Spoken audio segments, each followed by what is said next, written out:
آپ کبھی مولوی صاحب سے یہ کہیں نا کہ آپ نے بچوں کو لے کر ہمارے گھر آنا ہے اور گھر آ کر بچوں نے پورا قرآن مکمل کرنا ہے. اللہ کے نبی نے تو کبھی ایسے نہیں کیا. کبھی آپ نے کہیں پڑھا ہو کہ رسول اللہ صلی اللہ علیہ وسلم صحابہ کرام کو لے کر گئے ہیں کہیں پر؟ ہاں ایک دلیل ملتی ہے کہ کسی عالم کو واحد کسی عالم نیک بندے کو بزرگ کو اپنے گھر لے جا کر اس سے یہ کہنا کہ ہم نے اپنا گھر بنایا ہے، آپ 2 رکعت نماز پڑھ دیں، یہاں پر نیک بندے ہیں، اس سے برکت حاصل ہو جائے. اللہ کے نبی ایک بار ایک گھر میں ایسے گئے تھے. لیکن جو معاملات ہمارے ہاں ہیں، آپ کبھی کہیں جی کہ ہاں بچوں کو لے آئیں لیکن ملے گا کچھ نہیں، آپ کو کوئی دیگ نہیں کھڑکے گی. وہ ایک بار آئیں گے، دوسری بار کہیں گے ہمارے پاس ٹائم نہیں ہے.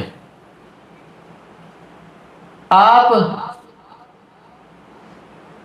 جو فوت شدگان ان کے کل کرتے ہیں، ان کا تیجا کرتے ہیں، 10واں کرتے ہیں، 40واں کرتے ہیں، نبی کریم صلی اللہ علیہ وسلم کبھی نہیں کیا.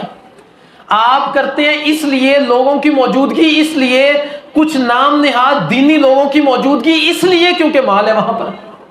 آپ اس مال کو ختم کر دیں، کام ٹھیک ہو جائے گا. یہ ایک چیز ہمارے معاشرے کے اندر بگاڑ کا بہت بڑا سبب ہے.